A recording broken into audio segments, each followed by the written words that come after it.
Life insurance agents federation of India के आह्वान पर पलवल समेत हरियाणा के 1.5 लाख से अधिक एलआईसी एजेंट्स एक दिन की हड़ताल पर हैं। एजेंट्स ने अपनी अपनी शाखाओं में कामकाज बंद कर विरोध प्रदर्शन किया और सरकार पर शोषण करने का आरोप लगाया। उनका कहना है कि सरकार ऑनलाइन पॉलिसी बेचकर एजेंट्स को आर्थिक हानि पहुंचाने का काम कर रही है।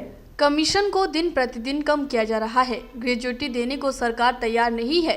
मंगलवार को शाखाओं में कार्यरत करीब 10,000 एजेंटों ने अपनी अपनी शाखाओं के सामने विरोध प्रदर्शन किया और नारेबाजी की। एलआईसी एजेंट्स एसोसिएशन के महासचिव ओमवीर सिंह एवं पवन पंचाल ने बताया कि अब एलआईसी प्रबंधन सभी एजेंट से पॉलिसी होल्डर्स का डाटा लेकर उनको ऑनलाइन नई नई पॉलिसी बेचने में जुटी हुई है। एजेंटों के बोनस साल दर साल कम किए जा रहे हैं। ग्रेजुएटी नहीं दी जा रही। उनका आरोप है कि सरकार एलआईसी को बेचकर निजीकरण को बढ़ावा देने में जुटी है। एसोसिएशन की मांग है कि ऑनलाइन पॉलिसी बेचना बंद किया जाए, महंगाई के हिसाब से एजेंट को बोनस मिले, ग्रेजुएटी और ग्रुप टर्म इंश्योरेंस पॉलिसी की व्यवस्था की जाए और निजीकरण को बंद किया जाए। उनका कहना है कि देश भर में करीब 15 लाख एजेंट्स एलआईसी के लिए काम कर रहे हैं। यदि सरकार ने ऑनलाइन पॉलिसी बेचने को बढ़ावा दिया तो 15 लाख एजेंट्स के परिवार भूखमरी के कगार पर पहुंच जाएंगे। विरोध प्रदर्शन में प्रधान सुरेश अदलखा, गुलशन अरोड़ा, गजेंद्र सिंह, मुकेश सिंह आदि शामिल रहे। सर, आज किस तरह का विरोध दर्ज किया जा रहा है? ये 1956 में एलआईसी का राष्ट्रीयकरण हुआ था, तो उस समय से एलआईसी का काफ़ी विकास हुआ और इस विकास में केवल एजेंटों का बहुत बड़ा योगदान है। जो 30 करोड़ परिवारों तक एजेंट भाई पहुँचे और इस अभियान को और आगे बढ़ाते जा रहे हैं, जो दिन रात एक करके इस काम को किया है। लगभग 15 लाख एजेंट इस काम में कार्यरत हैं। उनके लिए ग्रेजुएटी इंश्योरेंस, टर्म इंश्योरेंस और मेडिकल सुविधा जो मिल रही है वो नाकाफ़ी है, बहुत ही कम है। आज के समय में के हिसाब से बहुत ही कम है, वो बढ़ाई जाए। और जो एफडीआई 74% आया है, ये बिल्कुल ही गलत है, बिल्कुल ही गलत है। जिस चीज़ को एजेंट घर घर पहुंचा रहे हैं, क्या ये बाहर के लोग आकर पहुंचा सकते हैं? इस चीज़ों को नहीं पहुंचा सकते। और दूसरी फैशन जो लाया जा रहा है ऑनलाइन, हर काम ऑनलाइन नहीं हो सकता। ये काम तो बिल्कुल ही नहीं हो सकता, जो कि इसका भी हमारा विरोध है। और इस सभी चीज़ों के विरोध के लिए हम लोग आज एक दिन का हड़ताल रखे हैं, जो सरकार तक मेरा संदेश जाए। एफडीआई ख़त्म करे, ग्रेजुएटी इंश्योरेंस हमारी बढ़ाए और टर्म इंश्योरेंस भी बढ़ाए और हेल्थ इंश्योरेंस भी बढ़ाए। यही हमारी मांग है और इस चीज़ को मांग को पूरा होता है तो जनता का भी और एजेंटों का भी इसमें भलाई है। क्या नाम सर आपका? नमस्कार, मेरा नाम धर्मेंद्र बैसला है। बैसला साहब, आज विरोध दर्ज किया जा रहा है, किस संदर्भ में विरोध दर्ज किया जा रहा है और इससे एजेंटों को और आम पब्लिक को, जो भी आपके पॉलिसी होल्डर हैं, उनको किस तरह का नुकसान होने की उम्मीद है? देखिए, एलआईसी का जो गठन हुआ था 1956 में, तब से लेके आज तक एलआईसी पर सभी का बहुत बड़ा विश्वास है। एलआईसी एक सरकारी संस्था है। अब अलग अलग तरीके की नीतियाँ आके, जैसे आईपीओ आ रहा है, इसको निजीकरण में दे रहे हैं, तो इससे जनता का जो हिस्सा है वो शेयर मार्केट में जाएगा। पता नहीं उसको प्रॉफिट होगा या लॉस होगा, डोंट क्लियर। तो हमारी मांग है कि जो मध्यस्थ सा जो एजेंटों को हटाया जा रहा है बीच में से और ऑनलाइन पॉलिसी परचेज करने के लिए बोला जा रहा है, तो वो परचेज तो कर लेंगे, लेकिन सर्विसिंग की गारंटी कौन देगा?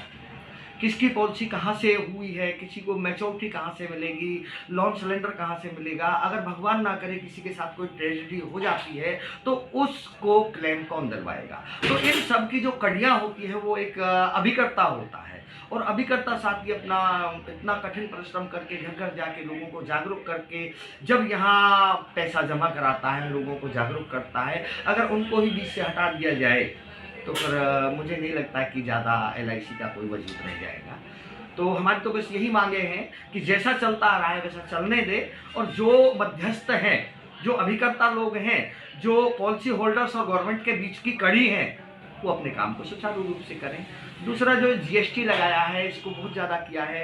लोग टैक्स सेविंग के लिए तो LIC कराते हैं, उसमें भी अगर GST इतना ज़्यादा हो जाए तो वो, क्योंकि सेविंग के और भी अलग तरीके हैं, तो लोगों की नज़र में टैक्स सेविंग और इंश्योरेंस सेक्टर में अगर हमें सफल होना है तो LIC का पूरा भरोसा है। तो LIC के IPO के साथ कोई भी छेड़छाड़ ना की जाए, और ना ही जो हमारे साथी अभिकर्ता है, लगभग 15 लाख हमारे साथी अभिकर्ता है, तो वो रोड पर आ जाएंगे, उनका परिवार भूखा मरेगा। अगर यही स्थिति रही तो आने वाले समय में देश में भूखमरी फैल जाएगी और लोग गलत कार्यों की तरफ अग्रसर होंगे।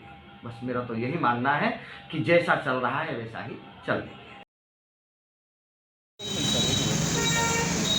ये बताइए, आज आप लोग ये प्रोटेस्ट कर रहे हैं, क्या मांगे हैं आप?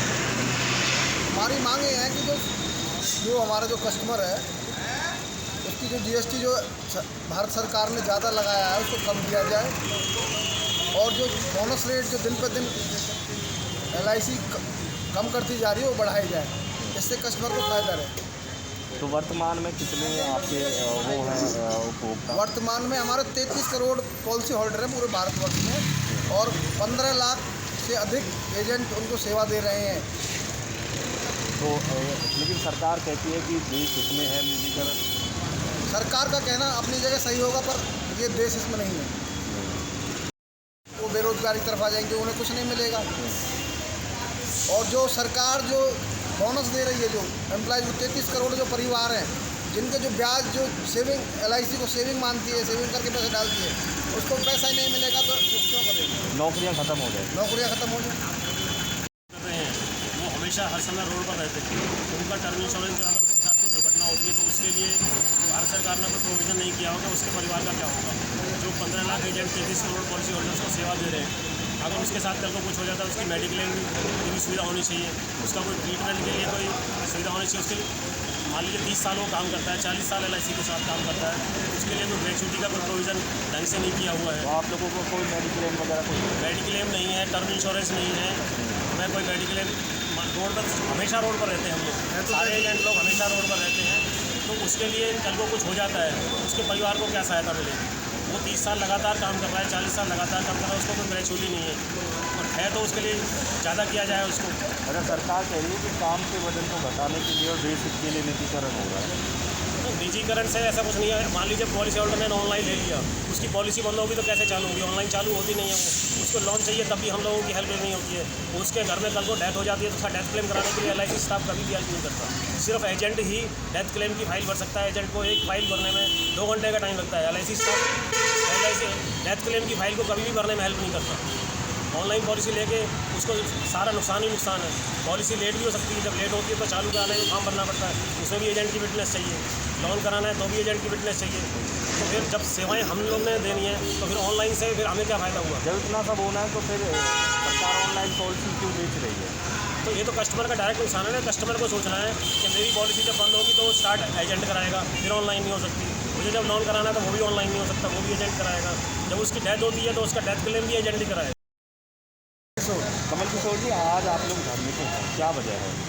इसका मुख्य वजह यही है कि जो हमारे जो पॉलिसी होल्डर्स हैं, जो पॉलिसी जिन लोगों की हमने की हुई है या हम आगे जिन लोगों की पॉलिसी करते हैं, ये बोनस पिछले लगभग 5 साल से लगातार कम होता हुआ आ रहा है, जिसकी वजह से हम जो पॉलिसी होल्डर्स को जो कमिटमेंट कर देते हैं उसके हिसाब से हम उनकी बातों पर खरीद नहीं सकते, और इसमें कहीं ना कहीं LIC या भारत सरकार का पीछे से रोल होता है, क्योंकि बोनस को डिक्लेयर वही करते हैं।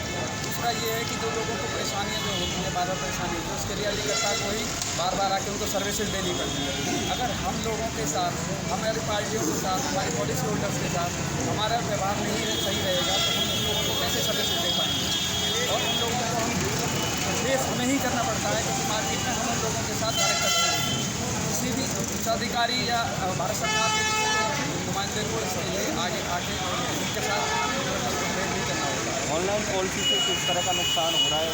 जो ऑनलाइन पॉलिसी बेची जा रही है, ऑनलाइन पॉलिसी से जनरली नुकसान ये है कि जो पॉलिसी होल्डर्स जो परचेज कर लेते हैं, पॉलिसी ले लेंगे ऑनलाइन, पढ़े लिखे व्यक्ति तो उसको एक बार ले सकते हैं, लेकिन जहाँ पर पढ़ाई लिखाई का माध्यम कम है, हमारे रूरल क्षेत्र के जो ग्रामीण लोग हैं उनको जो चीज़ हम बताते हैं उससे पहले उनको मिलता है। आपके कमीशन को भी नुकसान हो रहा है इससे ऑनलाइन कमीशन को भी कम करने की आगे की प्रक्रिया भारत सरकार की इसी तरह से हो रही है कि कैसे कमीशन को कम किया जाए।